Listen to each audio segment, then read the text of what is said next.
said he'll be here in 20 minutes. That was it. Okay. Let it stay off and turn the Wi-Fi off from what she told me, and she couldn't contact anybody. This is an ex of Henry Steiger, who killed Cassandra Robinson, the mother of his infant daughter.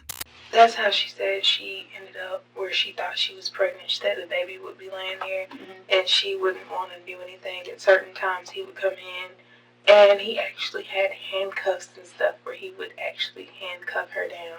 On February 1st, 2018, after the first birthday party for their daughter, Cassandra told him she was leaving him and taking their baby.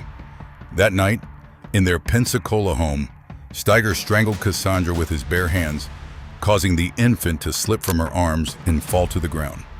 A business partner would later tell police. Steiger confessed on the phone that night Cassandra was trying to leave, so he killed her. For the next 4 months, Steiger told police that Cassandra had gone on a well-deserved vacation to Bermuda.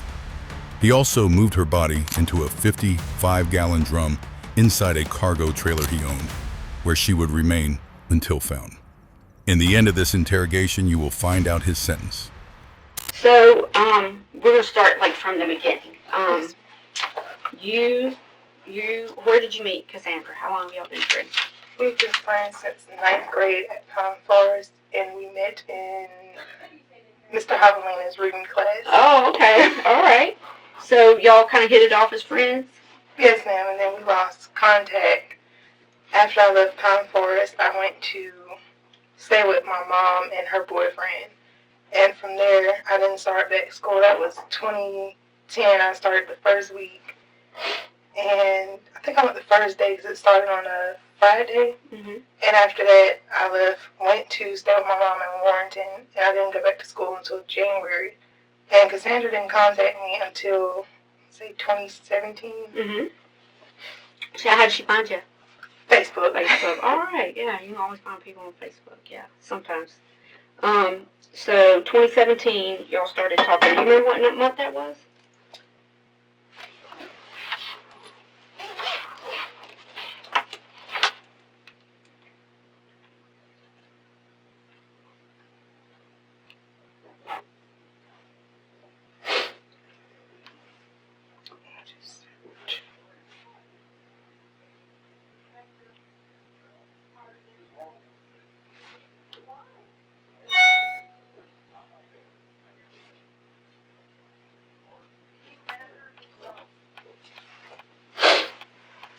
There she goes.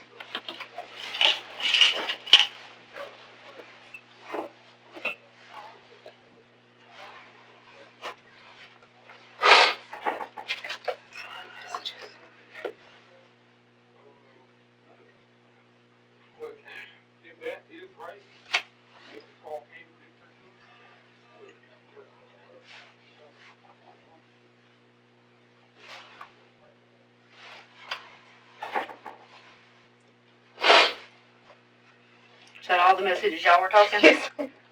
On Messenger, but the number from, that's what I was going to say. I told Galloway that the number here was different when me and her were talking. I was talking to her off of 850-712-7603. And then... That's old number? Yes, ma'am. And then it was an app that I downloaded that I was talking to her on when my phone was off. 50542-8838. And the app was Text Now.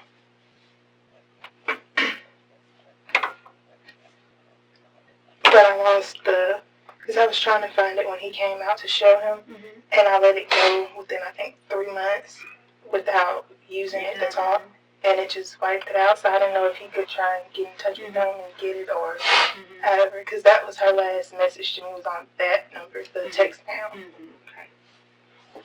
Was that text now, was that your number or was that her number? Mine. That was yours, okay. I'm going to look and see if I just want to look and see what it looks like in Yes. the App Store. Have you ever seen that? Yeah. I don't know if she was talking to me on an app or not, but I gave him the number that I had last on my phone for her. Okay. So she could have been, so on that text app, I could have text app and talk to you on your iPhone. Correct. Ah, Yeah. gotcha. gotcha. It's like Google Voice, but it's just an I app gotcha. based I gotcha. type deal. I'm looking for it now. But I don't know if the number that she had was her number or not, because her baby's father, she had an iPhone 5, I think she told me, and she wanted to switch to an iPhone 6 because they were on sale at Walmart. She had for $199, and it was a whole big issue with back and forth, and she was telling me he didn't want to buy her the phone, he didn't want to turn the phone on, and he eventually got the phone, but she told me eventually she would be back using Wi-Fi. So before that, she was using Wi-Fi to talk to me, and then when she left, her phone wouldn't work anymore. Gotcha. So she originally had an iPhone 5. Did you ever see it? No, I never saw her in person. We just talked over the phone, and well, no, she didn't. She never called me. She said she couldn't call me, but she would just text me, and then once he got there, she would it would be spaced out, like 2 and 3 hours, and then she would respond. But when he was gone, she would text right back. Gotcha. But when I talked, January 25th, 2017, and the first message was about a coffee company that her baby father owned. And she didn't say it in the message, but later on through text message, she told me that he owned a coffee company in Germany, and he was trying to bring it here, so that's what he was doing as far as working and being able to pay their bills and stuff. And she wasn't working, and she asked if I would be interested in it, and I asked her, was it fine, and is there a page to promote it? Now, which one is you? Which one is it? This is all her? Yes, ma'am. And then the red is me, and it goes all the way up until I deactivated my Facebook, and I think she thought I unfriended her, so she blocked me. Oh, gotcha. Okay. And then I explained to her by text message, and then our last few texts were, you need to get back on Facebook. And I took my Facebook down only because I had personal issues going on with my child's father's parents and sister. Have you reactivated your Facebook page since then, or? I'm trying to see if I put it back up. I got back on once when a girl that I knew contacted me and told me that she saw a missing poster of her. Right. And I got on to look at it, and then immediately I deactivated, but I contacted Karen. Right. And the girl wrote Karen and told Karen that she knew a girl that knew her. And then she told me to write Karen. So when I wrote Karen, that's when it ended up with me finding out, and I told her what I knew. Right. And I think within a day or two after that, that's when Detective Galloway came out to that address, and he spoke with me. When you were talking to Cassandra on Facebook, were you using her Facebook? Were you through her Facebook page that's still up, or? Yes, sir. Okay. Is this Facebook or is this the text app or whatever? That looks like it goes back a long way. That's yeah. This is the text messages. Okay. Not text messages. They're on Facebook. Okay. When she contacted me before. Facebook Messenger? Yes. Okay. Is it okay if I look at them? It's fine. Okay. There's I know. Well, I have to ask. Yes, ma'am. I have a So y'all go way back, January 15th, 2015? 2008 or 9. I can't remember if it was the beginning or after Christmas break and we came back. Gotcha. So January 25th, 2017. So did she just come out, just pop out of the woodwork and ask about this? Yes, ma'am. And I knew nothing about the whole coffee. She never told me a name of the company. So I don't know if he didn't want it released or if he was supposed to be working on it. Wherever it was located at, she said the last address, which I mentioned to Detective Galloway, and Karen said that the address that was on the poster, she said something about she rode by and she didn't see the cars there or anything, and she said it was the wrong address. And I asked her, I was like, well, did you get a chance to look at it? Because from what Cassandra told me, the house that they moved to was $2,300 a month. It was in a gated community, and she said that it was furnished. But she didn't tell me an address. That was one thing that everywhere she went, she never told me an address except for Areola Drive. She told me one there, and immediately after, she was like, you can come here and spend the night if you come down to see me. And she's like, never mind. Within 2 minutes, and I was like, okay, well. All right, yeah. I want to read this about this opportunity she's offering you. I thought it was weird. It was supposed to be, I think she said just selling coffee or helping run a coffee business. And that's what he's supposed to be doing. Right. When did you talk about the gated community place and all that stuff? That was in, November 30th. She said they had to be out. So it was around December. Last year? Yes, sir. It was December. She told me that, which Detective Galloway said it didn't make sense to him in a way because the address, I guess, that they were staying at was supposed to be in his name. But he said that he told Cassandra that his friend owned it. Right. And his friend was coming back and they had to move out before, I think it was November 22nd. Okay. And then it changed to November 30th. And then he found something and she said it was hard because he didn't want too much carpet. Right. Did Detective Galloway take pictures of all this? Do you know? He did not take pictures of the messenger. He took pictures of her message where she was telling me that he had, well, she didn't, I don't know if it's in the message or not, but the screenshot he got, she was packing her stuff because he was hitting her. Mm-hmm. But she was scared to leave because me and her, in those messages, we talked about me trying to help her get a house and get away because she said she didn't have help and he never had time for the baby. He was always gone. Mm-hmm. I was like, okay, well, I can come pick you up one day and we can go out and we can look. She's like, well, it would have to be whenever he's not here. Right. But he comes in randomly and then some days he stays gone 14 hours. But she said she wouldn't feel safe staying in a place unless I stayed with her and me and my daughter stayed with her and her daughter. Mm-hmm. Only because of, I guess, from what it sounded like, it was because of him. She was scared that something would go wrong. Right. And she was scared to leave. All right, let me read the rest of this. And then later on in the, towards the end of the messages, she talks about, what was it that she told me?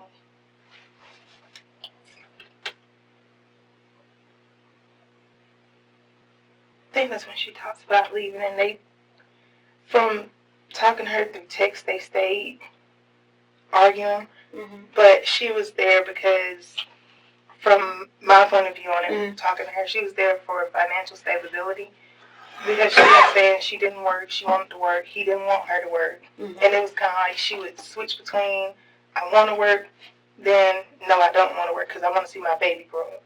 Right. This moment captures the classic double bind. Cassandra is simultaneously terrified of her partner and dependent on him. She has no income, no driver's license, and a baby to feed. Her fear of leaving is matched by her fear of staying, but staying at least guarantees a roof and food. Psychologically, this is learned helplessness combined with economic entrapment. The abuser doesn't need to lock the door. He simply makes sure she cannot afford to open it. Notice how she switches between wanting to work and wanting to stay home with her child. That ambivalence is the mind's way of surviving an impossible situation. And would she say that, or would it you just kind of gathered that from what she was saying? She actually said it in some of the text messages on the text now number. The white phone, well, this number was a white LG Tribute phone. This was your phone? Yes, ma'am. It was a white LG. Where is that phone at home, but the screen on it, I tried to plug it up and turn it on whenever I was talking to Karen and whenever Detective Galloway was coming out, and it would not turn on. It has these lines in the screen. Let's still look at it. Yeah, he's the computer guru. Phone guru. Yeah. I could bring it back. Yeah, definitely. And definitely, if you don't mind me borrowing it for a little bit and see. I'll see what's going on with it. If it's something that the screen needs to be replaced, probably get a free screen from us, guys. We'll get it replaced. Okay. So yeah, if I can do fine with it, that would be great. I have it's actually, I don't know if I talked to him on my other phone. It was the same number as the 7603, but I had a black LG X Power phone with boost, so I talked to her on that phone.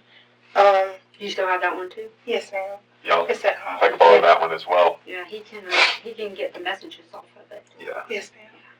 Because I think there's text messages from her number. Those two phones, they were often on, But when it wasn't activated, I still talked to her through the app. That's when I would download the app. Gotcha. Do you remember what number she was using on text now? She didn't. Well, from what I knew, she didn't use text now. Okay. She used her phone, and it's right actually. Okay, gotcha. Okay, so the number will be on there? Yes. So she was using her regular number, you were just using the text now app? Yes. Gotcha.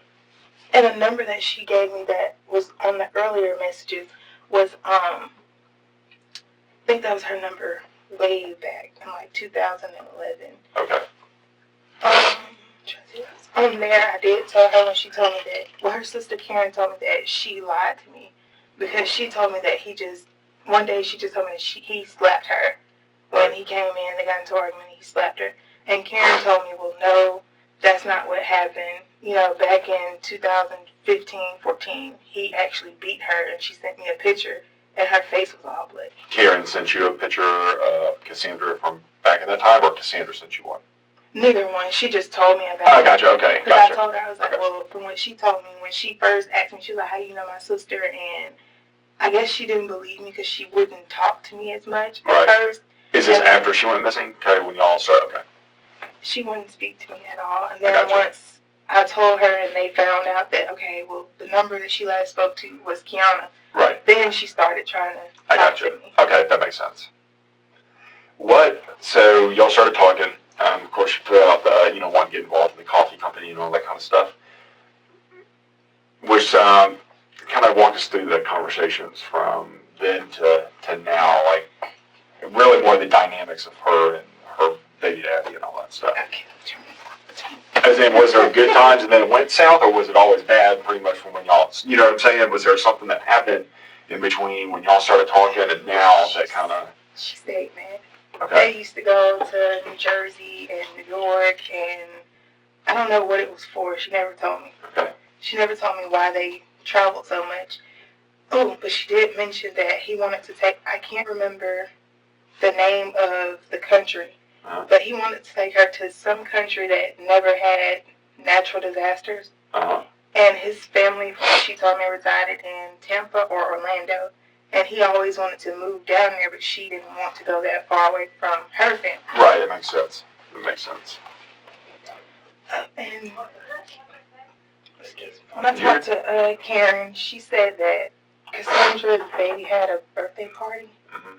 She didn't tell me about a birthday party. She didn't? Okay. When I talked to her on the 1st, because our last message was actually at 2 or 3 February 2nd, from what I remember. And was that on this phone or the other phone? On the LG X Power. Okay. Okay. And what was that message? What was that conversation? It was that she was at home and her child's father had been gone the whole day, and it was I didn't find out the baby's name until recently. Gotcha. What did they call her? She just said my little one. Okay.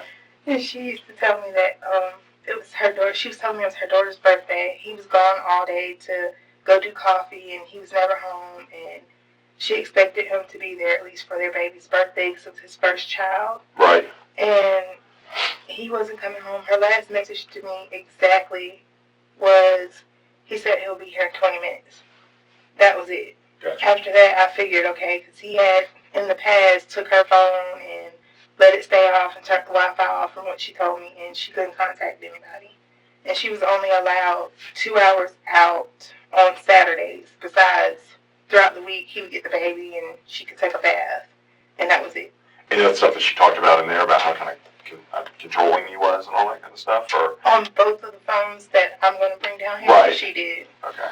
It was in the messages. And also on the Text Now app, she talked about how he was never really at home, and he was always gone. I know they had gotten into it previously because she left to go get ribs or something, and he was supposed to be watching the baby, and she said she came back, and the baby had fell off the bed. He had put the baby on the bed to go to the bathroom. Gotcha.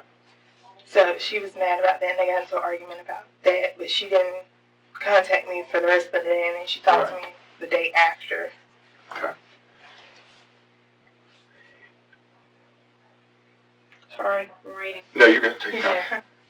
So other than the coffee company, did she talk about like where the money came from in the family or anything like that, or how they got money or anything like that, or? She just told me that he was the one that was working, and from what I knew, all the money was coming from this coffee business, which was downtown, and wherever they moved to, she mentioned it was within 15 minutes of his job. Gotcha. Okay. Tell me about Cassandra. Like, what type of person is she, you know, and all that kind of stuff? You know, like personally, from how you know her and all that. As in, you know, and I want the good and the bad as well, you know, because there's that with everybody, you know, and all that kind of stuff. You know, tell us about her. She was shy. When I first met her, she was shy and kind of like timid to herself. Right. And then once you got to know her, she was outgoing, and she used to get mad, though. She was easily ticked off. I got you. The simplest little thing would make her mad. Right. Okay. That's really about it. Okay. That's all I know. No, It had been so long since I talked to her. Yeah. Well, I think she called me once by phone, and I tried to return the call, and she just declined and texted me instead. So I don't know if she tried to call me. Well, she said she got scared because I was in the hospital with my baby, and I was trying to get up and do the walking that they make you do afterwards. And she got scared because she thought something happened to me and the baby at the hospital. Right. So she tried calling, and when I called back, it just got declined. Gotcha. Did she ever call any voicemails or anything like that for you or anything? It was pretty much either through Messenger, the text now, or Facebook Messenger type deal. Yes, sir. All the way up until I got off of Facebook Messenger. And Right. then Instagram, she never talked to me through Instagram, but she followed me on Instagram, and she would like certain pictures and stuff, but I never posted them. Okay. In the conversations, was she talking about, I mean, was she planning to stay with him for forever, get married, or what was kind of the final plans with her and, you know? And him, Yeah.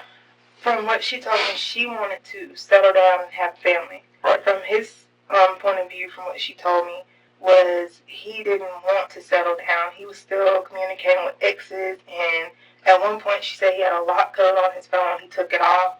She was able to go through the phone how she wanted to. Then he put the lock code back on, and he was talking about privacy.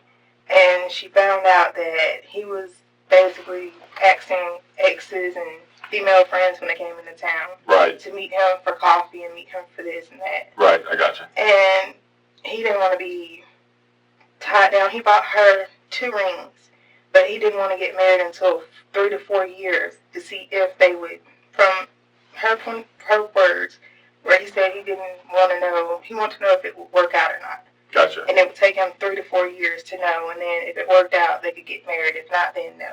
Gotcha. And she was willing to go along with it. She says right here, let me find the date. Yes, ma'am. This was in April 2017. She's talking about marriage.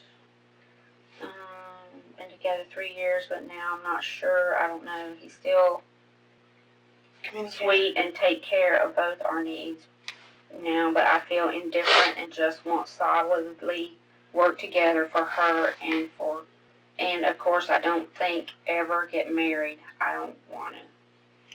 That was back in 2017, yeah. Did you ever talk to him? All right. Did he ever hit, you know, hey, who is this or anything like that, send you any messages or nothing like that? Okay.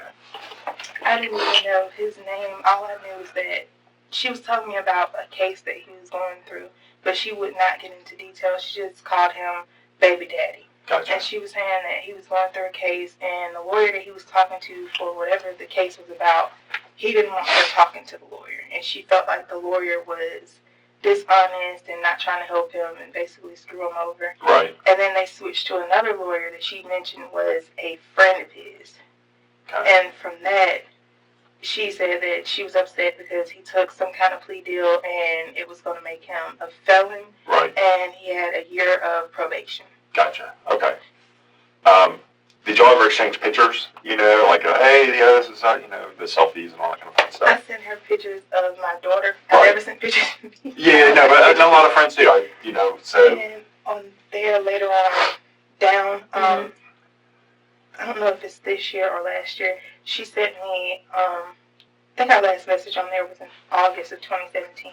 She sent me a video of her and her daughter was just slapping her on the face. Gotcha, but none of the family together, of him or, those fun-filled, vacation pictures, or did they ever do anything like that together, or was... On Facebook, there were pictures that I saw that she posted, as well as on Instagram. Right. It was very sparingly she would post one. Right. And if she did, she would just put little hearts and, say it was her boyfriend. Right, I got you.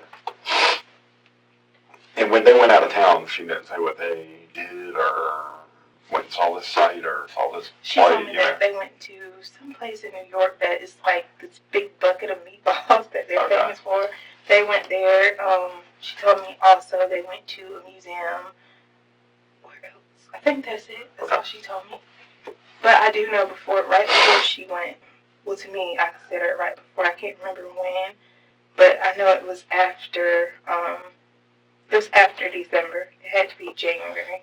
They went to Destin, I think, to go to this little restaurant. It was an Italian restaurant for dinner. And on the way back, she said they stopped by a store called Sugar, and he also stopped by a hair store. And she sent me pictures, which will be on the black phone. Okay. Unless it's on the Text Now app. Right. Of $1,500 worth of wigs. Gotcha. And I thought it was strange. Right. It's like, okay. And she was like, yeah, he just bought me, all these different wigs. And she mentioned that she tried modeling before. And he just told her, which I think that's on there, he thought the pictures were ugly and unprofessional. And I used to do the same thing when I was 18 and 19. And I told her I could get in contact with my agent and see if I could set her up. And I did contact him, but he never contacted me. Gotcha. And you were saying, so the last message that you have on the LG phone that he's going to be here in 20 minutes. What was kind of the messages before that? Was it like, he's going to be here in 20 minutes, I need to go, or like, oh, he's going to be here in 20 minutes, I need to get out? You know what I'm saying? How would the context of the conversation? It was just that, well, before that, I don't know. If I could guess, I would assume she probably was about to start packing because she was upset that he... Tell me about, go into that kind of detail. Yeah. On the surface, this sounds like generosity. But in the context of control, expensive gifts are not kindness. They are leashes. The wigs serve multiple psychological functions. They create a sense of indebtedness. They allow to dictate Cassandra's appearance, and they reinforce the idea that he provides everything. The message is clear. Your body, your image, your identity belong to me. The $1,500 in wigs is not a present. It is a bill of ownership. I think that morning she woke up. She didn't tell me it was the daughter's birthday until, Was this the morning of the daughter's birthday, the day after the daughter's birthday? the morning of. The morning of the I think birthday. it's the first. Yeah. The first, she was telling me, she texted me and she was just talking regular, hey, how are you? How's the baby? And I was sending her pictures of my daughter, and we were talking about the milestones. And she was just saying that she was getting tired of him working all the time, and she didn't have time to herself. She loved Evelyn, but she didn't call her Evelyn. She just said my little one. Right. But she was saying that she was getting tired of staying at home all the time, and he was allowed to go where he wanted to go, and then when she wanted to go out, she couldn't go out. What else? Then we went into talking about the abuse again of him. She just told me that he slapped her. She did tell me that he had hit her, but she wouldn't tell me if it was forcefully, playfully, or whatever. Right. And I was telling her, because I told her previous times before, you need to get out. Because I've been in that situation, and it could turn. Right. And she was just always telling me, well, it hasn't gotten there yet. And I'm just like, okay, well, you don't Right. Yeah, I gotcha. And from that, she sent me a picture of her daughter's birthday cake. I do not know where she got it from. Okay. But she sent me a picture of her daughter's cake, and it was getting close to 12 o'clock because the messages were back to back, but it was kind of like repetitive, she's doing this, doing that, he's still not here, he's still not here. Right. And then she's like, well, I'm just getting ready to cut the cake. And before that, she was like, he said he'll be here in 20 minutes. And she was pretty pissed because she was like, okay, he's been gone all day. It's our daughter's first birthday. He's not here. He's supposed to be working on coffee. And what else did she tell me? He's working on coffee. He was never there. Oh, and she went ahead by herself and cut the cake. And she was like, after that, she was just done. Right. And that was, I think, the last thing she said to me. And I didn't think anything of it because I assumed maybe he came home and took the phone since he was paying for it. Right. And I figured, okay, well, maybe she'll contact me. And then all of a sudden, I just saw him missing. Right. You talked about packing or something like that. Like she was going to, what's that about? She was packing her clothes because he had slapped her. I think a few days before that, he had slapped her. And she was just so upset, and she was packing her stuff. And she was saying she hated that she had to go back to her grandmother's. I don't know which sister she was talking about, but Detective Galloway had asked me if I thought she was close to her family. From what she told me, no, because she didn't name the specific sister, but she said one sister used her food stamps. Every time she got her food stamps, that sister would contact her and try to make it seem like, okay, you know, owe me this. Right. And then other than that, she said she would go see her grandmother, and she couldn't stay with her grandmother because her sister was staying there with her boyfriend, her husband, and their kids. Gotcha. So she wanted to leave, but she didn't want to go back to her grandmother's house. And then she was kind of, I guess, scared at the same time and trying to keep her grandmother safe. Right. Because she also mentioned that she wouldn't stay anywhere that wasn't gated. She only felt safe where they were at because there was an officer that used to patrol the neighborhood. Gotcha. Okay. Did she say when she was planning on leaving or anything like that, other than just unpacking my stuff up and going? Did she say like after, you know, in a week I'm leaving, or after the party, or I'm leaving this second, anything like that? No, sir. Honestly, she said it several times that she was packing, and she never did. Gotcha. She was just, I guess, get mad, and it was a spur of the moment. I'm just going to throw my stuff in the suitcase, and then after that, he would always, she called it sweet talk her, and it would be something like the ring that she got. They got into it. She said he slapped her. Next thing I knew, I just get on Facebook, because Facebook was still active at the time. Well, mine was. And they were in New Jersey. Right.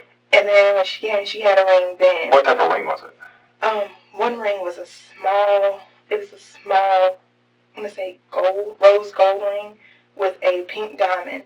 And then the second ring that she got before all this happened was this giant ring that she said she looked at, and it was only 4 or 5 made, and it was the same type of ring, just huge.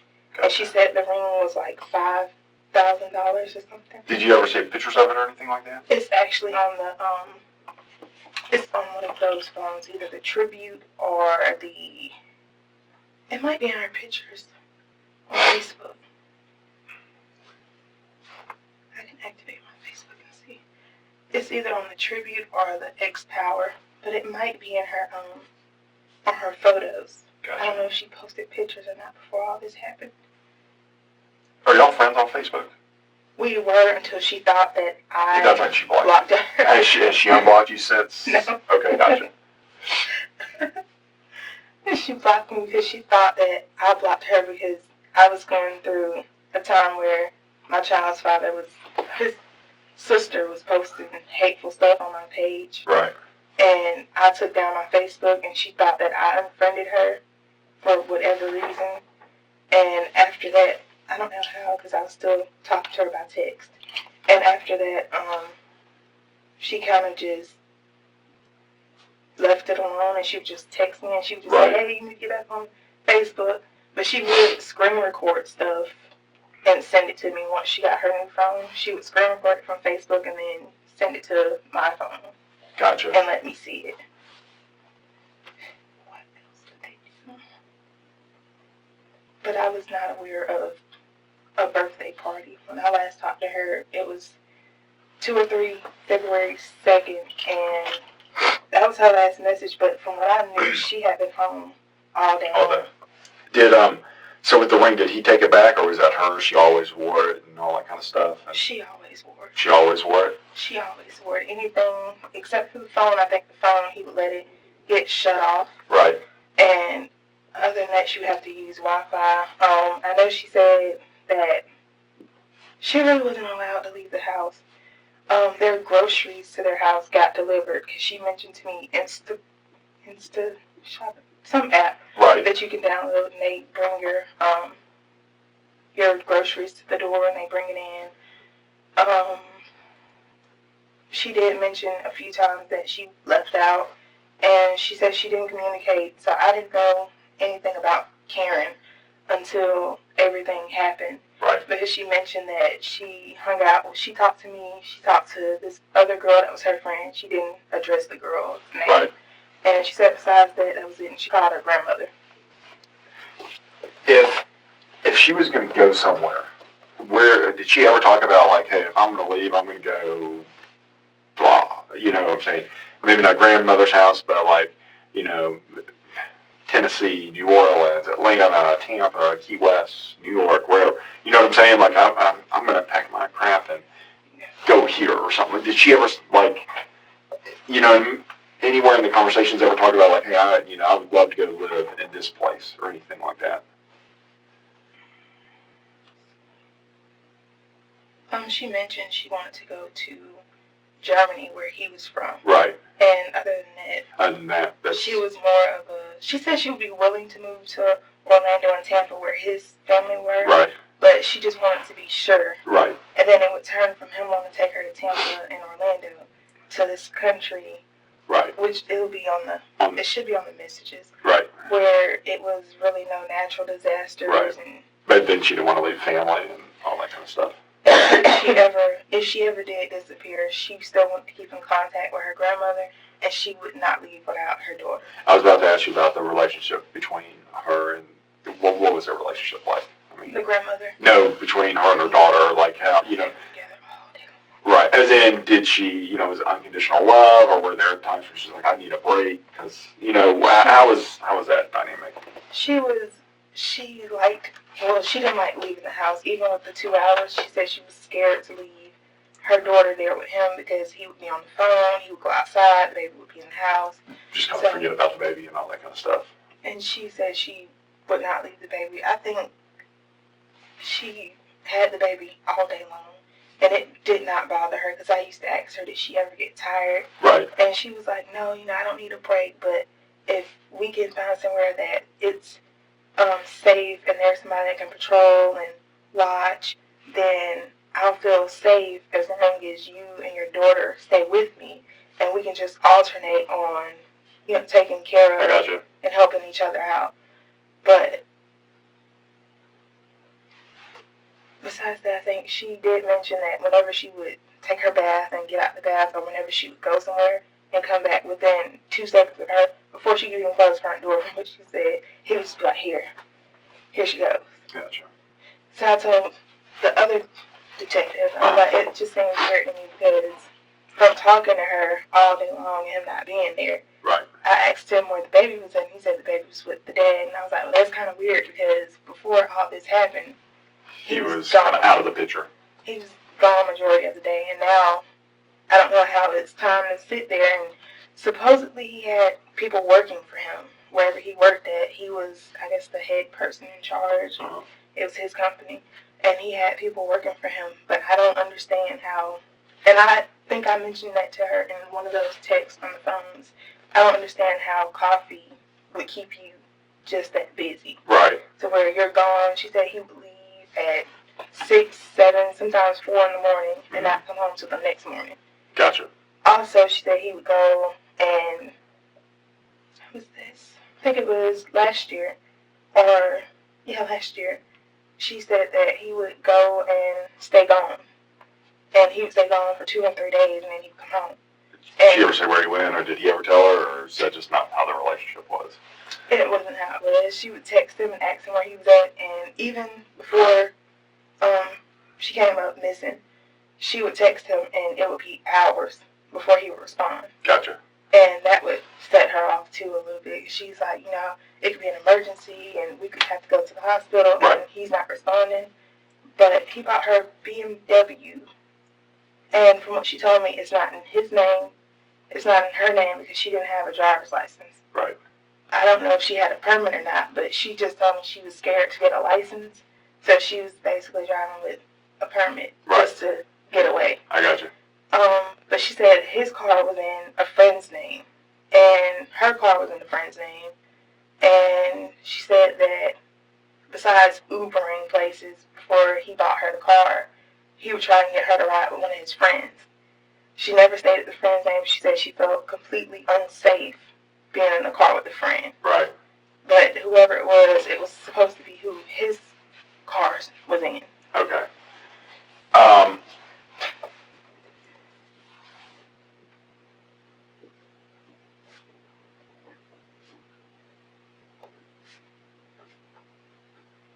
You guys talked a lot. Did she... all day, every day. Was she talking about going on vacation anytime soon or anything like that? Or taking the baby down to Disney World or anything like that? Or anything in the past couple months? From what she said, they always, he took them, that was another thing they did in New Jersey. I don't know if they did it in New Jersey or on the way back. That was another thing she told me, but skip it. Okay. They went shopping for the baby and bought her some clothes, and she sent me pictures of the clothes and the walker. But other than that, she said she wanted to do family activities. Right. But he was just so busy with the coffee, he couldn't do it, and she didn't want to do those things by herself. She actually wanted to interact as a family. And she had times where she was like, okay, I don't want to talk to him, and I want to be with him. Right. Then it was those times like, okay, well, I don't want to work. I want to watch my daughter grow up, so I'm just dealing with it.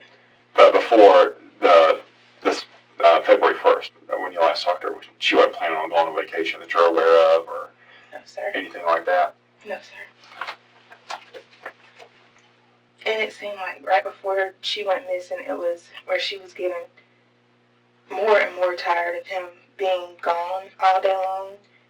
And she was actually starting to get stressed out being at home with the baby all the time. And she wanted to get out and do something. And I mentioned, coming and get her and me, her, and our daughters go somewhere to a water park or just go to the park and sit down. Right. And she was like, I would, but I can't. And I was like, well, why not? And she kind of just avoided the question and went with, so how is your little one doing? Change the subject on it.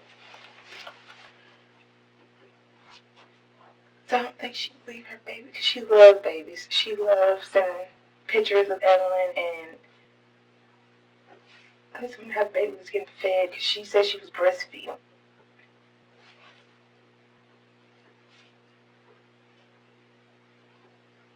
And she said she would cook, and he would come in and she would put her food down. He would eat her food. They would get into it about that. Right. And he would just eat and then leave. Were you talking to her before the baby was born? Mm-hmm. On here. Okay. At first, rejection. He wants nothing to do with the baby.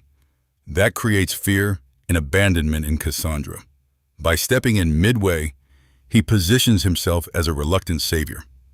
Psychologically, this intermittent reinforcement, sometimes absent, sometimes present, sometimes cruel, sometimes sweet, creates a trauma bond. Cassandra cannot predict his behavior, so she tries harder to please him. The child becomes the reason she stays, and also the reason she cannot leave. Was that planned, or how did that whole, the pregnancy and all that stuff, how did that kind of... That part I have. Or did you ever go into it, She went into telling me about when she had the baby. At first, she said she was staying with her grandmother, and he didn't want to be involved. I can't remember if we were speaking through here or if it was just on Facebook where I was seeing posts, but he would actually come see her. I think I was talking to her on there. He would actually come see her, and he would still then buy her stuff. Right. But he didn't want to be a part of the baby's life at all. Gotcha. And then once the baby, I think she said hit 6 or 7 months, then he kind of stepped into it and wanted to play in the baby's life, but she said she didn't feel like he really did because he was never there. Right. And she mentioned that he went to jail for a week in December, and when he got dismissed, the baby, she called her little one, kind of just strayed away from him and wasn't as close to him anymore. Right. And he didn't like that. So I don't know after that if the baby got back close to him or what. But she said that the baby was more close to her because she was with the baby all day long. And Right. Evelyn really didn't care for her dad that much. With the abuse that was going on, was it a constant throughout the relationship, or did it start kind of getting more and more? You know what I'm saying? More and more kind of build up, or? She didn't tell me every time, but she mentioned that he would. I think it's on there too. He would switch. One minute he would be so nice and loving, and Right. then the next minute he would just snap out of nowhere. So she thought he was bipolar. Because she said one minute he could be sitting there just talking to her and just loving and I want to be married and we're going to do this and that. Right. And then the next minute he was just up and he would start an argument and then he would hit her and she would pack and then Gotcha. she would still stay. Okay, gotcha.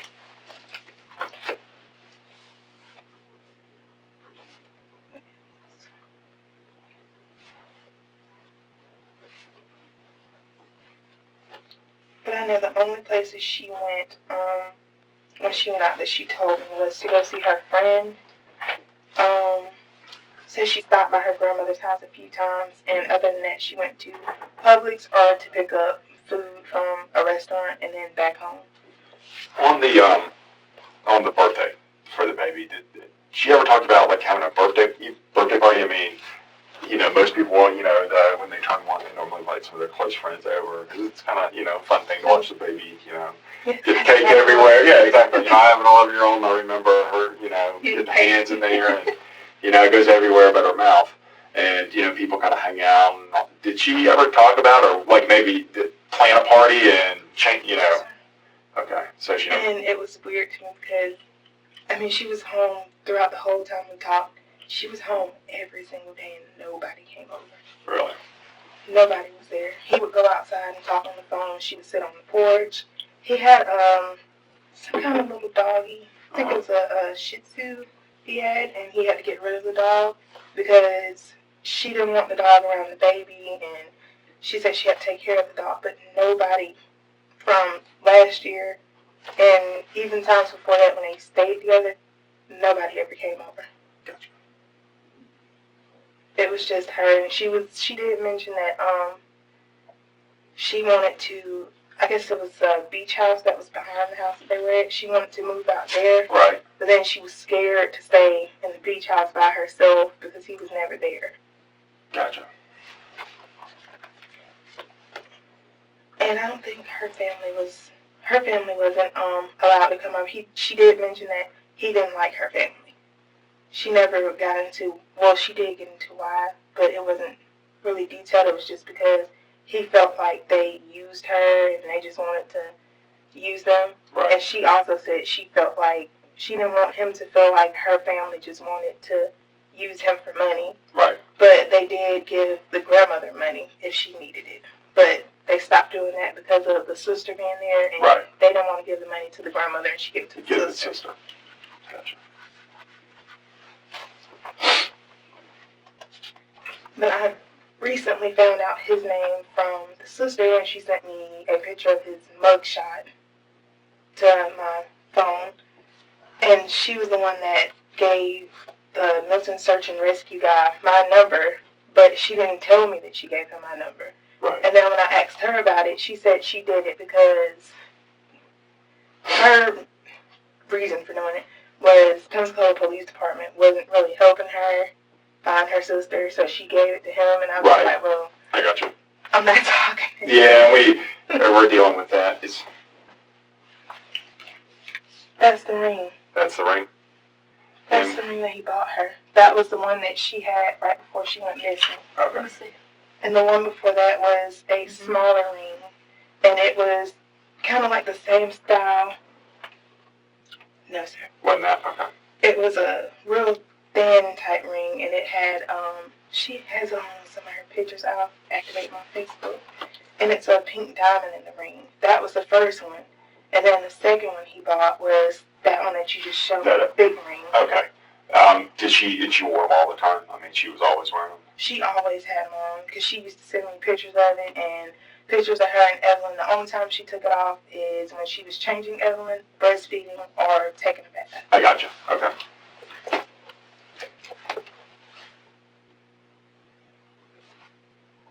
That's very strange.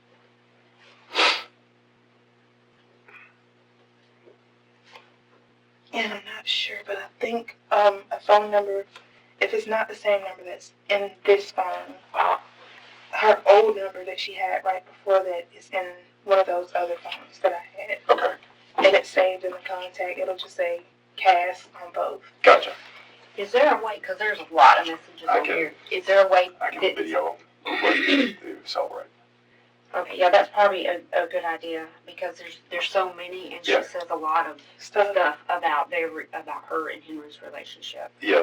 Here. So, If you want, can I borrow your phone real quick? and he's Fine. he's I'm just gonna going to video- to kind of video it and scroll Yeah. through it. Yeah. Give That's fine. it. Yeah. I keep picturing myself in the situation. My baby just turned one. Is there, in case if it locks up, is there a passcode or something like that? Or, Yes, sir. or is it one of the swipe ones? Yes, sir. Let's see.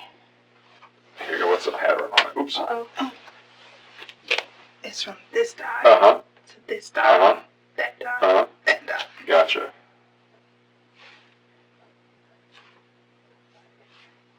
Got it. Cool.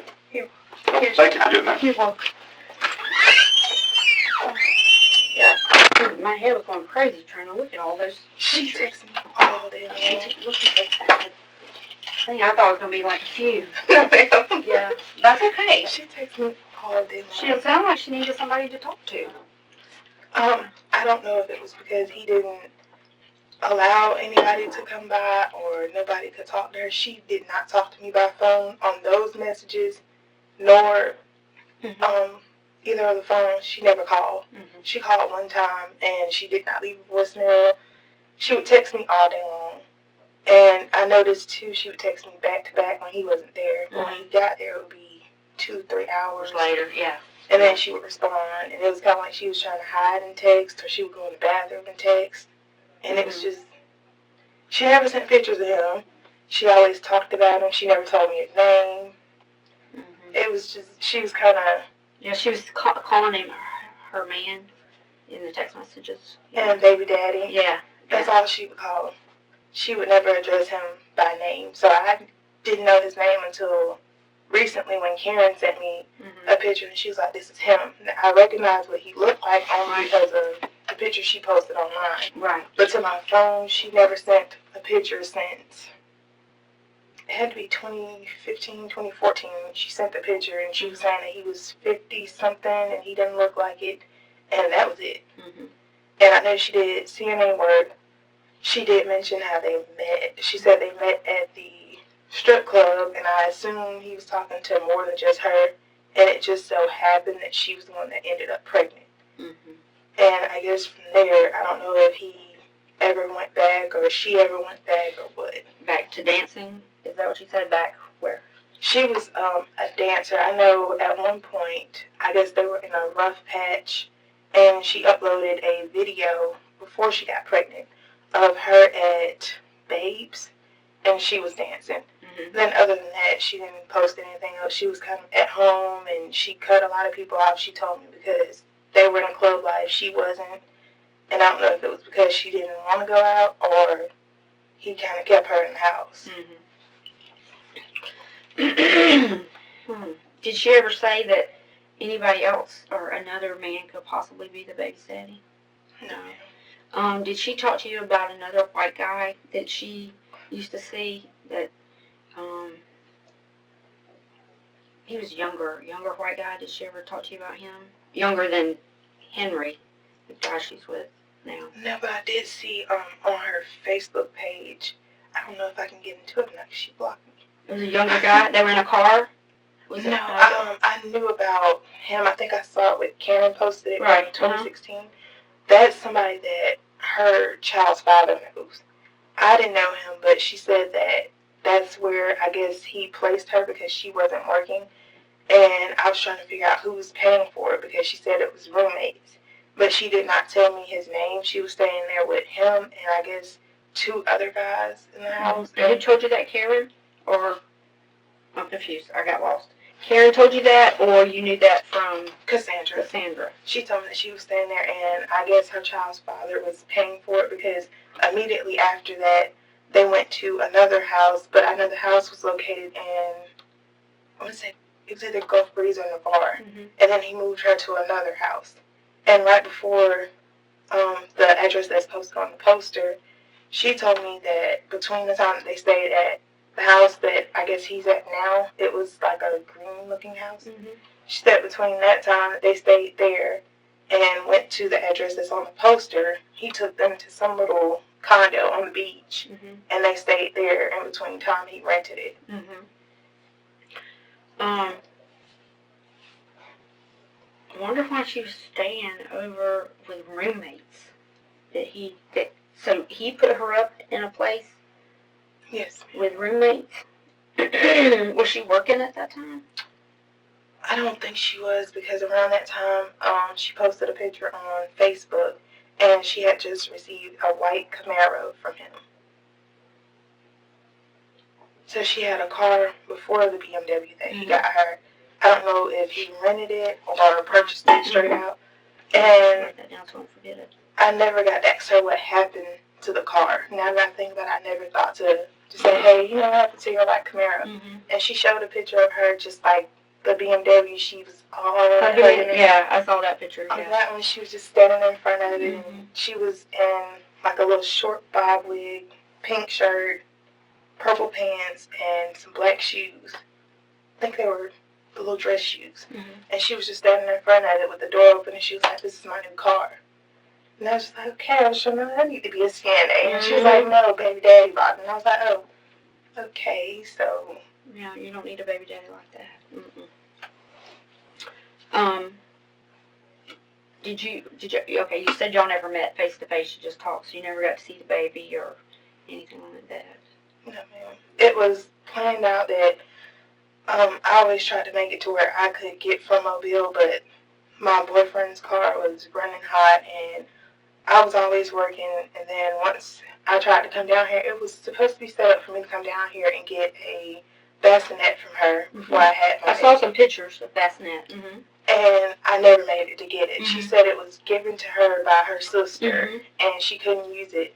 And instead of using that one, her baby daddy didn't want her using it, so he went and bought a brand new one for the baby.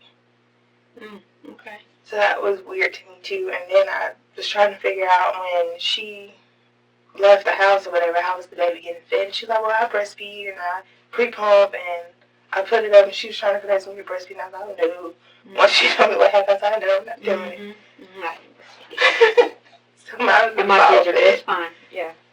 Alright, I'm going to run to the bathroom. Are you good? If you need to go to the bathroom, there's one right there. Yes, I'm going to run to the bathroom. Coffee room right there. Do you need some water or anything? Yes, ma'am. Okay, I'll get you some water. Alrighty. I'll be right back. You want a piece of paper?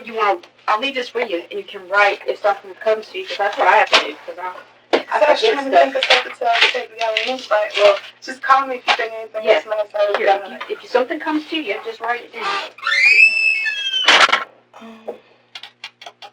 What else did she tell me?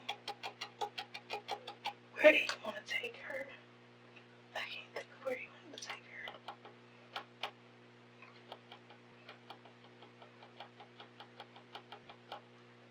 Was it Guam?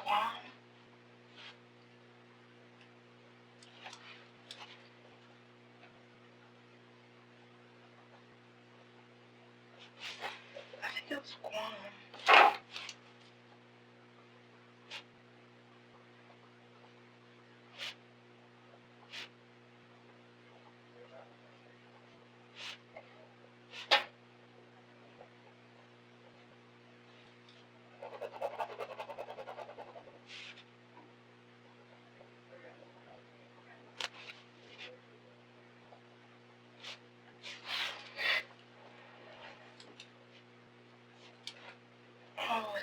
Cassandra say?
I think it was Guam.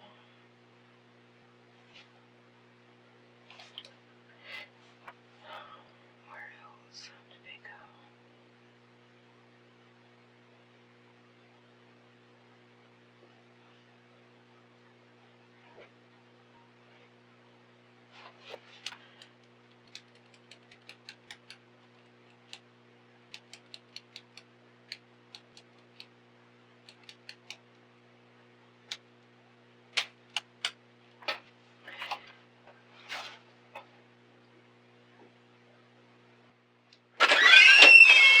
Here's that for you. Give me just a minute.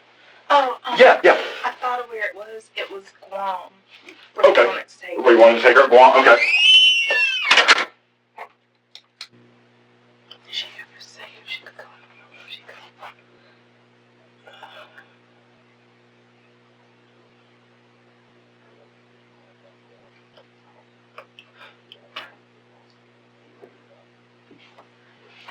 She told me it was bad. Oh gosh, I got a tingle.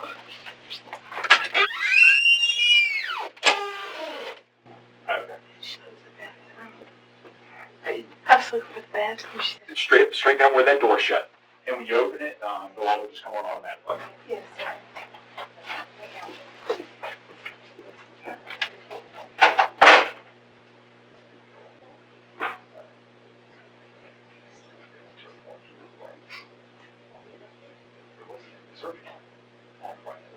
I just remember and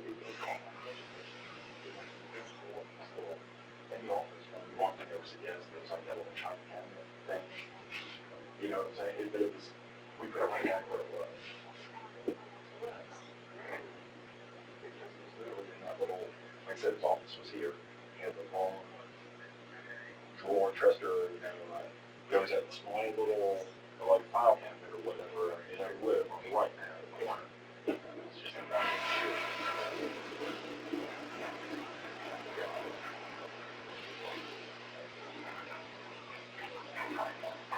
yeah. What she did.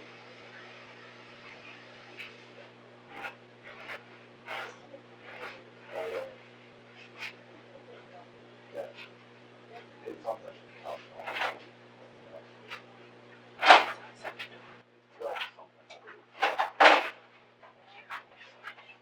There's this one.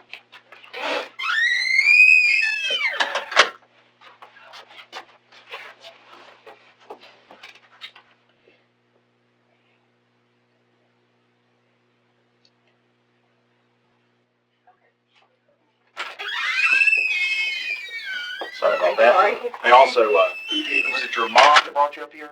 My aunt. Your aunt, she had to go. I told her I'd bring you back home. So when we're done, I'll give you a ride back. Yes. Did you come up with some more stuff? Yes, ma'am. And from writing it down, I don't think she knew she was in a relationship with me. You think? Yeah. All right, let's see what we got here. Because Detective Galloway mentioned when he came out that he had an address on Scenic Highway 2. Mm-hmm. And I remember asking her when she asked me to help them look for a house. I was sending her stuff that I found on Zillow in Trula. And she was saying that he didn't want to stay on Scenic because he said it was too far. But she wasn't aware that the house that they were staying in was his. And she thought that he was renting the house because the lights, I put it on here too, the lights were in a woman's name. She was sitting on the porch one day and had the little dog. And she let the dog out to play while they were sitting out there, and they came and turned the lights off and were asking for a lady's name. But she didn't tell, well, she did tell me the lady's name, I think. And it's on one of those phones where she told me the lady's name, and she was like, well, I called him and asked him, and he said it was a friend who he got the lights turned on in. But then when it was time for them to move, it was a man that owned it. That owned the house? That's what he told her. It was the man that owned it, and he was renting from the guy, and the guy wanted his house back. He was moving back home. So they had to move again. And that's when he rented a place on the beach. She told me it was at a resort. And then she said from that is when they went to downtown, 15 minutes away from the job, $2,300 a month. And she said it was fully furnished. And there should be pictures. Well, no, I don't think there's pictures of that place. I asked her to see a place. He was trying to move her to Perdido. She wanted to go to Perdido. He wanted to stay here. But he wanted to pick a place that didn't have too much carpet, mainly tile, carpet, and maybe 1 or 2 rooms. And why is that? She said he told her it was because of allergies.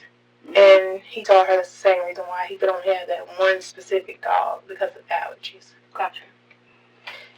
I don't think she knew who she was talking to. What, how'd she feel about that dog? She hated it. She hated it. She would lock it in the room. Well, no, she wouldn't lock it. She wanted to lock it in the room. Sometimes he would lock it in the room, and it would just scratch, and she would let it out. She said she constantly had to clean up after it.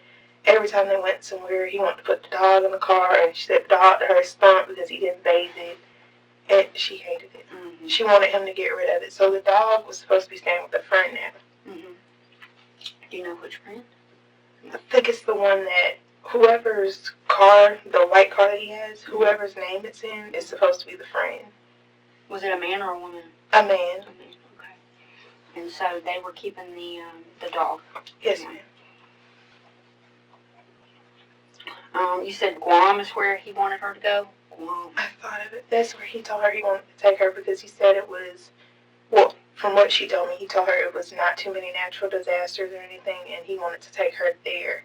She said that she really didn't want to go, but that was as far as she went with it.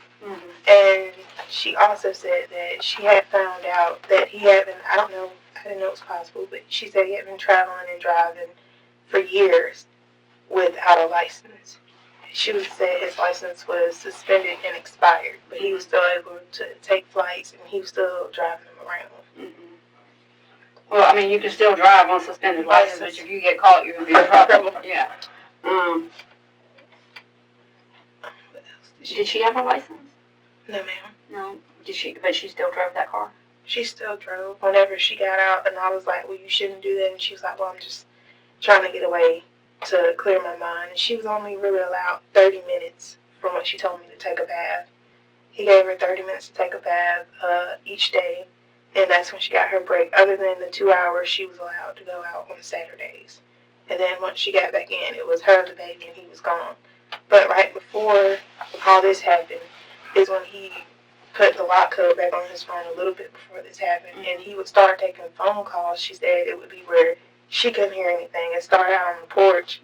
And then it gradually increased to him going to where she would have to walk to hear what he was saying if she wanted to. So he's being kind of secretive. Yes, ma'am. How did he, tell me about, like, did he give her money, or did he give her a debit card? How did she? She got money through PayPal from what she told me, because she asked me one time, if possible, in case of an emergency, if I could send her $300.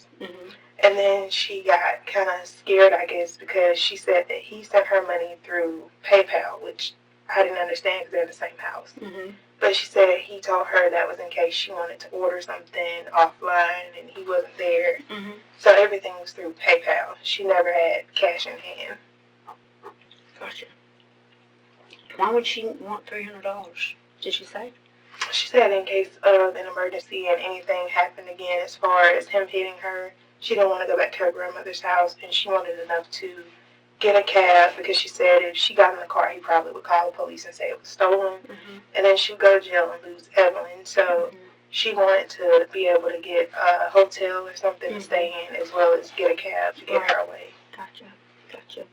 And all of that was in text, right? Yes, ma'am. On either the other two phones or your phone, the one you have now? Yes, ma'am. Or through the text app? Yes, ma'am.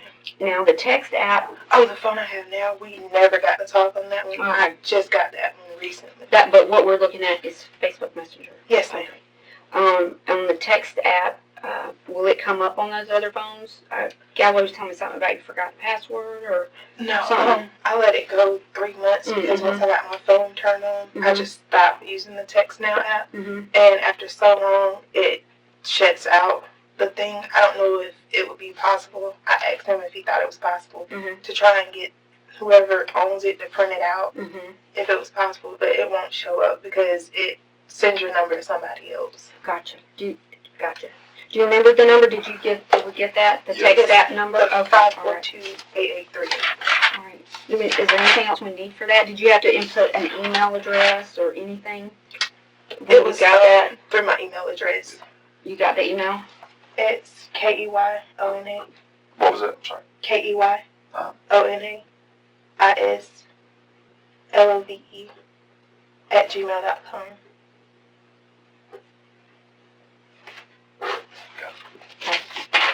I'm sure we have all that. And I think the 7603, I'm not sure if you have to, because I haven't used the app in a while. I'm not sure if you have to enter an actual phone number. I think I did have to enter the 7603 just to get a temporary number to be able to text.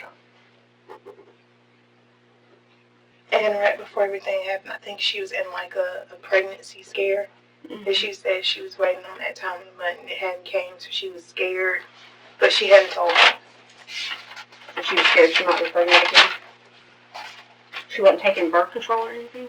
She said she was looking into getting the one that goes in your arm.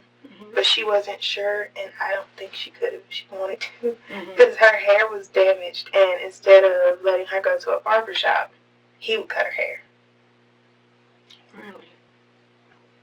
He would not let her go anywhere, and his excuse was, why go somewhere and pay money when I can cut it? So it was kind of like, if he wanted like the rings and the baby's clothes and stuff, if it was something that he wanted to buy, it was not a problem. But if she asked for something, she said he would just kind of snap, and she was scared to ask for anything. Did he even get a haircut? How was he cutting her hair? Was it real short? Her hair underneath everything, like the pictures, those are wigs and weaves. On a video that's on what's on the phone, it's down in the messenger. There's a video that's her hair. It was like this short. Yeah. When they get finished, I want you to show it to me.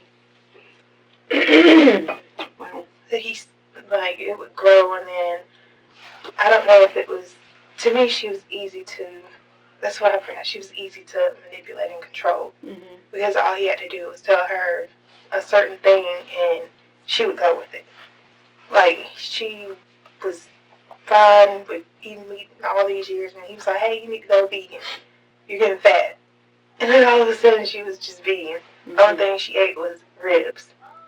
And then she stopped eating ribs, and then she started back eating meat.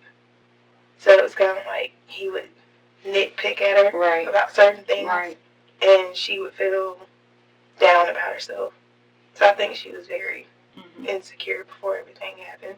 And she stayed planning makeup and sending me pictures of her with the makeup on and asking me if it looked right. So I don't think she knew what she was talking to. Yeah. Wow. She didn't look fat to me in anything I've seen her in. I think. Let me look at your notes here. Oh, that's what I was saying. We talked on Snapchat. Mm-hmm. Or her Snapchat. I'm not sure.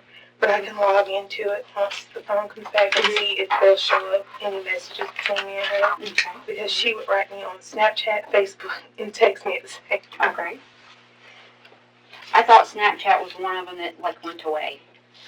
You can hold down on the message and it'll save it. Oh, okay. So maybe you saved some of them? Yes. Okay. I tried to save every last one because a lot of them were back and forth, and I always felt like something wasn't right. Mm-hmm. Because she was scared and I didn't understand why, but I never thought that if I called and said something, like I asked her one time, did she want me to call the police? And she was like, no, I don't want you to, because if they come and they leave, then what?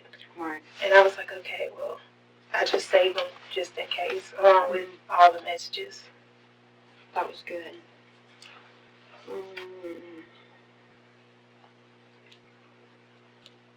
She was upset because she had found out he had been driving and traveling with a suspended license. Okay, so she got mad at him about the suspended license. They got into a big argument about that in New Jersey. Mm-hmm. And that's when they came back, and she was packing her stuff that day. And she didn't talk to me for like 3 days after that, which is why I thought nothing was wrong, because he had took her phone and broke her phone. And she had broke his phone before, because she found messages of him telling an ex to meet him downtown at a coffee shop for coffee. Mm-hmm. And the income, I remember you asked me, did she say where it came from? She said it came from overseas, that the coffee company that he was working on opening here was very successful overseas. But she never gave me a name, and anytime I asked for a name, they didn't have one. Right. So I don't know how you open a coffee business overseas with no name. Right. So that's where you kind of believed, or where she led you to believe that he had some sort of coffee business in another country, and that's how he got money. Yes, ma'am. Gotcha. But on the back of it, I mentioned where she told me, she went into some detail about his case that was going on that landed him with probation. Mm-hmm. She said that he was, whoever, another friend, did something, and he was framed, the friend framed him for it, and he's supposed to be working with police and helping to catch the friend. Mm-hmm. And something about the police, he told her the police kind of screwed him over, and they still went back on their plea deal. Mm-hmm. And that's how he ended up having to be in the case that he was in and fight it off and take another plea deal of a year. And she believed it, and that's what she told me. It's not sound right. See, that's right. That was So I asked a lot of questions about his case, but she wouldn't go into detail because it just seemed awkward that. Yeah. Right. Yeah. Did she ever say if he threatened to really harm her, or kill her, or anything like that, or take the baby and run, or anything? I mean, did she ever say anything like that? No. Or did she ever say that she thought he would get so mad that something like that would happen? She used to say she was scared. She was very scared, and the only reason why she felt safe there was because of the officer that patrolled. She was scared to be there. She was kind of happy at times that he wasn't there, but she was kind of depressed and sad because nobody could come by. And so the officer being, that wasn't more like someone breaking the house crime. That was more protection for her type deal. Like he would kind of be on his best behavior. You know what I'm saying? If there was an officer there, as opposed to if they were just at a house somewhere without it. That's what it was. She Okay. said if anything was happening, she could just run outside. Gotcha. Okay, that makes sense. Okay. You said that he would make her have intercourse. Tell me about that. That's how she said she ended up where she thought she was pregnant. She said the baby would be laying there, and she wouldn't want to do anything. At certain times, he would come in, and he actually had handcuffs and stuff where he would actually handcuff her down and make her have it. Really? And she didn't like that? Because she said she felt very uncomfortable, and that's why she was looking for the birth control. But she had to find somewhere that she could go to quickly. Also, I think he didn't want the baby to be vaccinated, so they had to go through a whole process of finding a pediatrician that would accept the baby without her having to be vaccinated, because he felt like it was germs. And to me, it was just another excuse for her not to go anywhere, because I don't even know if she was taking her to the pediatrician, because she was at home all the time. The handcuffs are a physical manifestation of the control that already existed psychologically. By doing this, he degrades her completely and normalizes violence as part of daily life. Psychologically, this is extreme dehumanization. Cassandra's response shows that she has internalized the belief that her body is not her own. This moment explains why she was afraid to call the police, why she hesitated to leave. She knew that without structural change, a temporary rescue would only make things worse. I think as far as she went, besides the few stores that she said she would go to, was on the porch, and that was it. And she stopped having access to his phone. He would check her phone, and I guess she would hide my messages or whatever she used to do, because he would check her phone, but she couldn't check his. Right. She may have deleted them like right after y'all talked or something. I don't know. I don't know how Facebook Messenger works. You can delete them or not. You can. I think you can archive them and then delete. But I kept everything from her because I just felt it wasn't right. And I had been in the situation before, and I was so scared for her. But every time she asked me I asked her if she wanted me to call police or report or whatever from where I was at, she said no.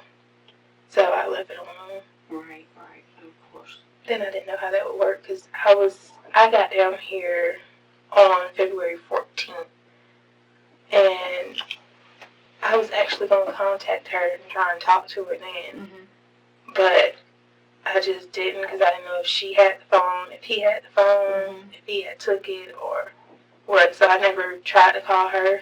If she didn't call me, I didn't call. And she called at one time, and that was it. So after she was texting you on the 1st, did you continue to try to get in touch with her after that? No, ma'am. Once she texted me and told me that he was coming there, and she didn't say anything after that, I figured maybe he came home and broke the phone, and she wouldn't have it. I think my last message was, "Are you okay?" And I didn't get a response. Did that scare you? It did, and I thought about calling, and then I was like, well, no, if I do, then I don't want her to get mad at me. Right.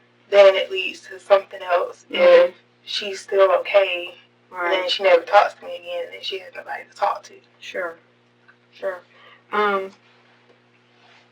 What time and I know you probably told it already, but I don't know. What time was that last message that she sent you? It was between 2 and 3 February 2nd. So anything that could have happened probably happened on the 2nd, early in the morning, because it was either 2 or 3. It was in the morning? Yes, ma'am. On February 2nd. It was early in the morning because he was supposed to be coming home from his coffee business and working all night. Right. And the birthday. They're supposed to have He a missed birthday. the whole birthday. He was not there. I wasn't aware of her having a party until whoever this Milton search and rescue guy was told me, Cassandra went missing after her daughter's first birthday, and I was talking to her that day, and she said nothing about a party. She was at home from what she told me the whole time, getting ready to cut the baby's cake, and it was just her. What time was it that she said that she was going to cut the cake? It was, I'm going to say 11, it was like 11:45 when she said she was taking it out. And At night or? At night. Okay. When she said she was getting ready to just go ahead and cut the cake. And that was on the 1st, right? Yes, ma'am.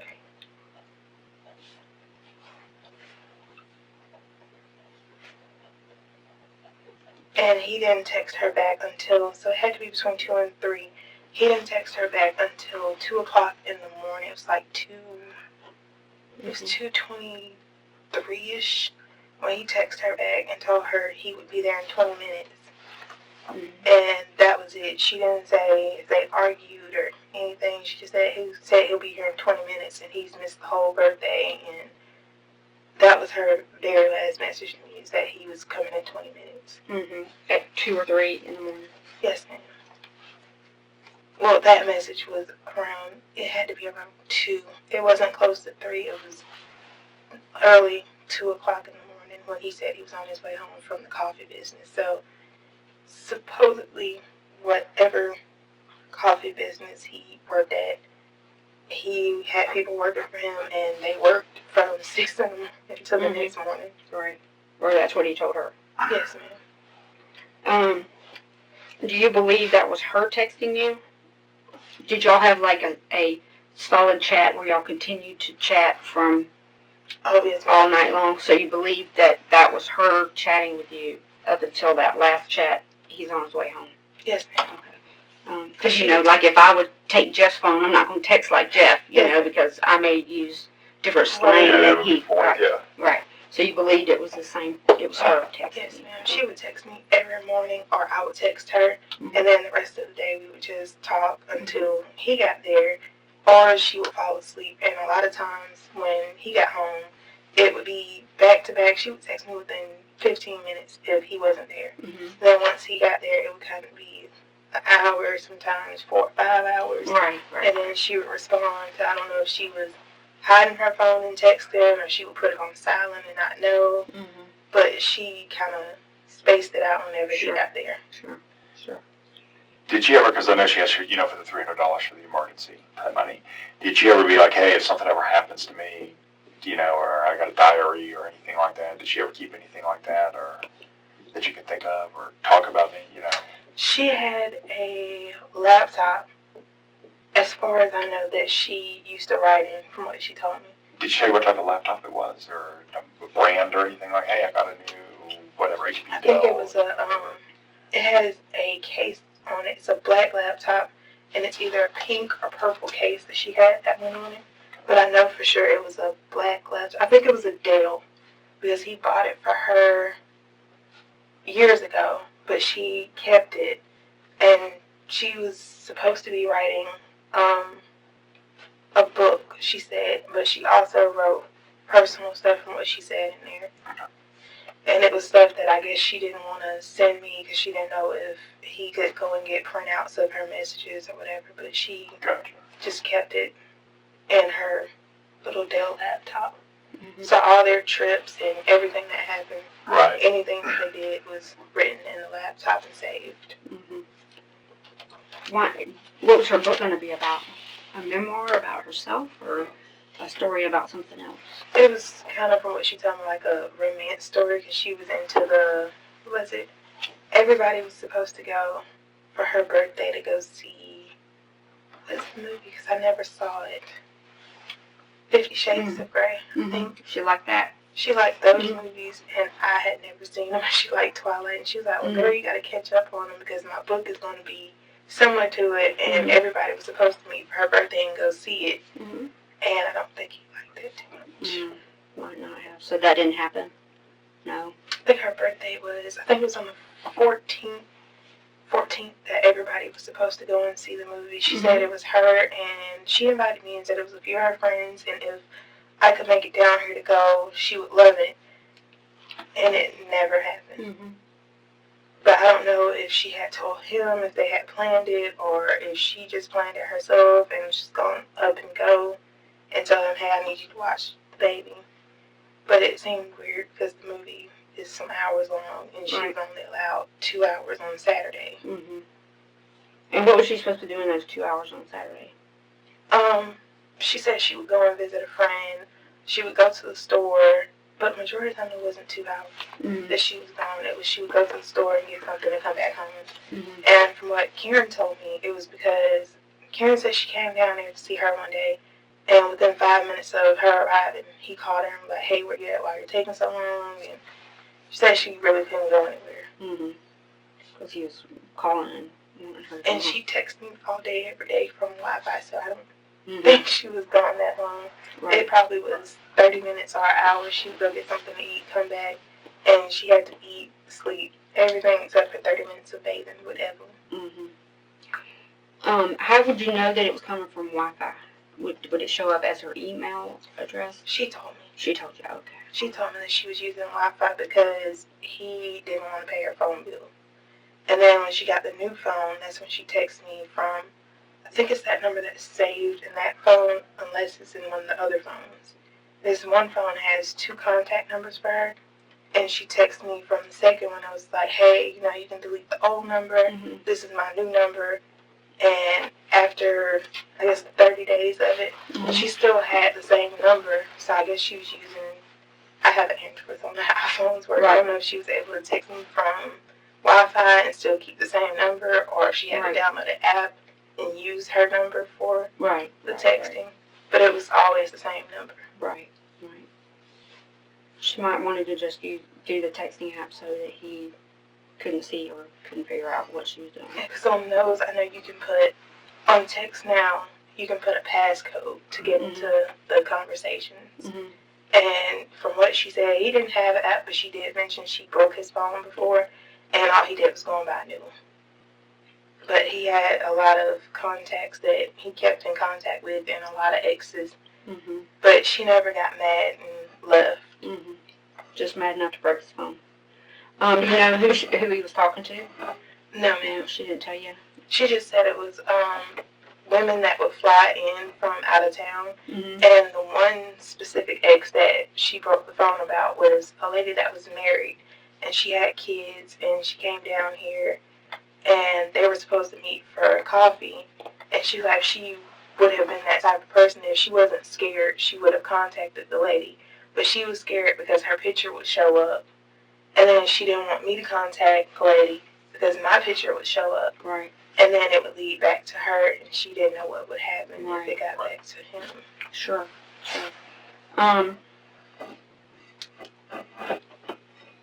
So she never contacted any of these exes? No. Somebody, I don't have access to her Facebook, but somebody said that she had made a Facebook post, and it was... They hate me. Something like that, about something. What was that about?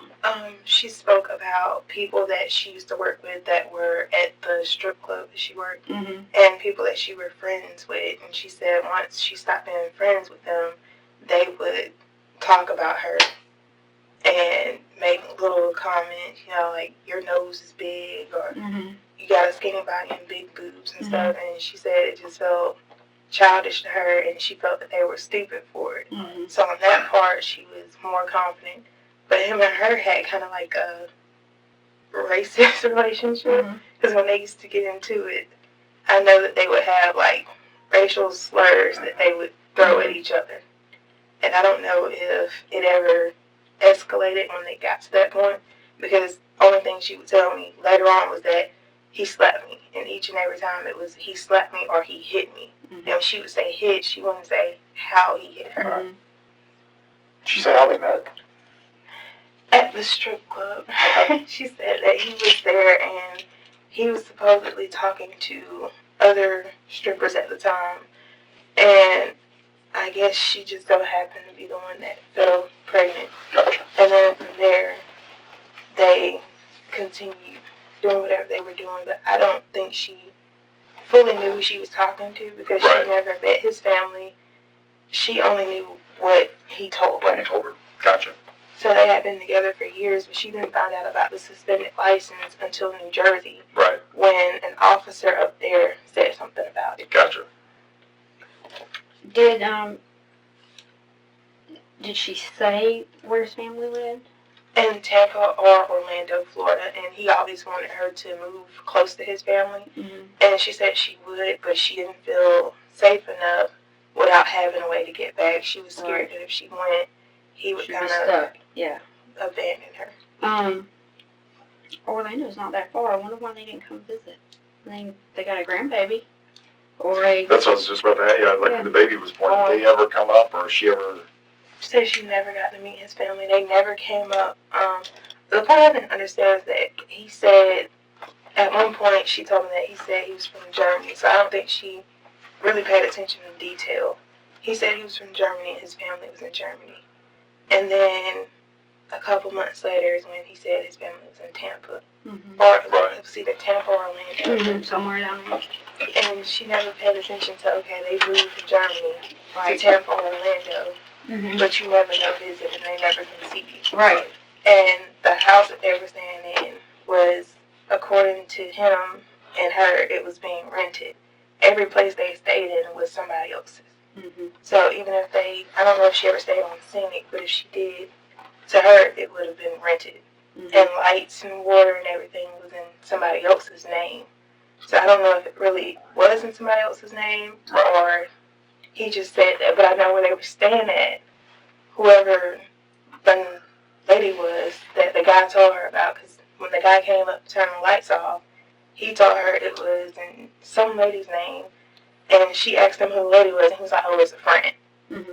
So that was weird, and she said he had never been married, and it was supposed to be his first kid. And that's why they stayed into it, and she wanted him to interact with the baby a whole lot. And he didn't? But I guess now he is, but then he was gone literally all day, because she would text me all day, and he was never at home. Mm-hmm. He would come in, eat, leave. Mm-hmm. And that was it.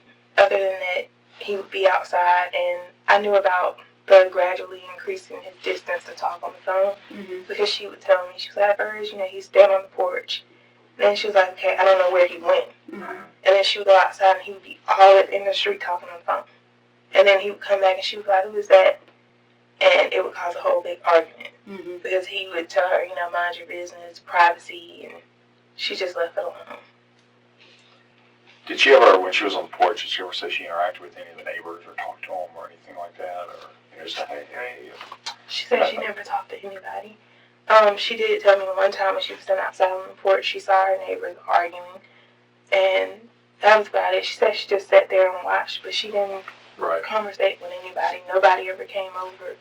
And when they went somewhere, I guess the guy that picked them up, that was the friend, Mm-hmm. I guess he drove up and they came outside and got in the car, and then that was a few months after that, and she told me that she was scared to get in the car with the guy alone, is when he bought the BMW, and she started being able to take herself places, but she couldn't drive the car that much. Okay, so they had a driver? Yes, ma'am. So what did this driver drive? She did not tell me. I remember at one point it was a white truck. Mm-hmm. It was a white F-150 four-door that he drove, Mm-hmm. and then after that, she never told me again what he drove, Mm-hmm. but they would come pick them up. It was a guy that would come pick them up and take them wherever they had to go and bring them back. Or they would Uber or Lyft, but they didn't start Ubering or Lyfting until this guy said, I can't come pick you up as much. Mm-hmm. And it was a close friend of his, Mm-hmm. and she didn't feel comfortable being around the friend. Mm-hmm. So he had a person that was specifically to drive her and Evelyn places, and her and him and Evelyn places. So he told her, hey, if you need to go anywhere, this guy's going to take you. Yes, ma'am. Do you remember his name? She never told me. Did she ever go off with him to the store or wherever she needed to go, did she say? She went one time with him. They went to Publix. Mm-hmm. She had him take her to Publix to pick up some ribs, and she went grocery shopping. Mm-hmm. And I think that was before she started using whatever the little they bring it to your house is called. And that's when she told me she felt very uncomfortable being in the car, and she didn't feel comfortable being around the guy, and she didn't feel right with her daughter being around him. Mm-hmm. And that's when all of a sudden she popped up with the BMW. Right. And he told her she could use it, but she really couldn't, because he drove it more than she did. Anytime she wanted to go somewhere, he drove her. She didn't drive herself. It was very rare that she got to drive herself. It's all kind of odd. I kind of wish I had a driver, though. I really do. I'm not even going to lie. Wish I had a driver. Wish I could call somebody and say, hey, I'm ready for you to pick me up. Come get me. And you can drive my car. Just come get me. So, yeah, I ain't even going to lie about that. I know you said a bunch of stuff, and we've got a lot of notes. The phones, are they at your house? The other phones?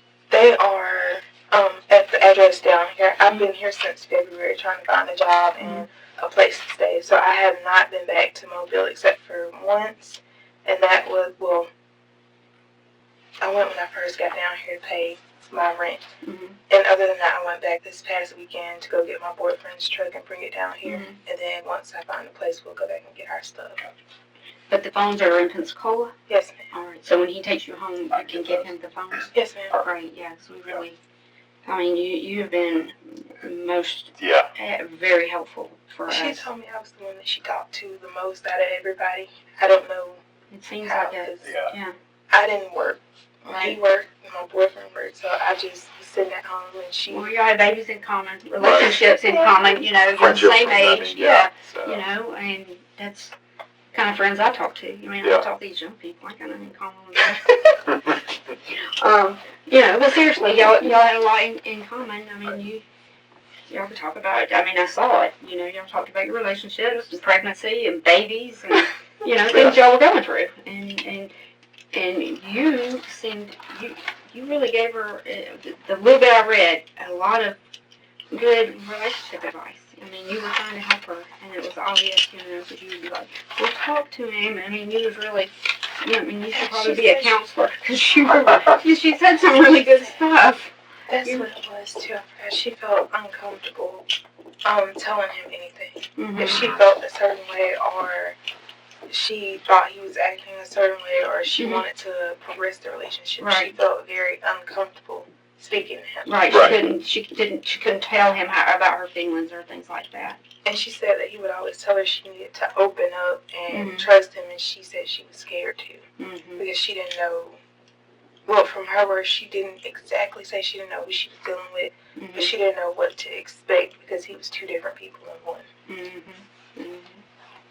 I can believe that. But at one point, she told me his name was Charles. Mm-hmm. So I didn't know his name was Henry until the mugshot. So I don't know if that's his middle name or if she really didn't know his name. I don't know his name. I thought his name was Charles. Mm-hmm. She never said Henry.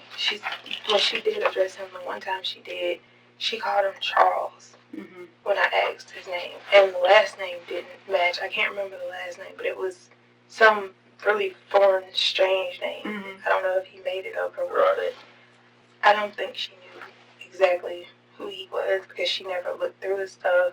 And when she had access to the phone, she said that certain stuff would be locked. Like the only thing she could access was the home screen and navigation. Everything else had a code on it. Did she ever say when she was, you know, when he would be gone for, you know, these X amount of times and all that stuff, did she ever look through the house and be like, holy crap, I found whatever, you know, whether it be guns, money, dope, anything, you know what I'm saying? Just kind of look around and come across, did she ever talk about anything? From what she said, she didn't, because all his stuff, from what he told her, was with his family. And when they moved down there with his family, then he would get his stuff. But everything that they stayed in was rented. So it was certain stuff that he would tell her not to do or not to touch. And the part I didn't understand is if it's rented and it's in somebody else's name, why would you not have... She didn't have TV or anything. She was just there with the phone and her laptop all day. Did he say where he was putting his stuff? You know, because, I mean, people just, you know, just over time, I mean, we're adults and, okay, you know, where's all the TVs? If it's furnished, that's cool, but where's the stuff that you had before the furnishing? You know what I'm saying? Did she ever say, like, oh, yeah. Just your stuff. I mean, even if I didn't have TVs and stuff, I have stuff. Right. You know, from childhood to now. And it's a lot. Me and him are the same age, and I got a lot of stuff. Right. And it was in Tampa, Orlando, with his family. Everything else, because she mentioned to me when the storm was coming, they were supposed to leave and go to, I think, Navarre or Panama. And he took his boats. He had boats and everything, and he took them to a friend's house.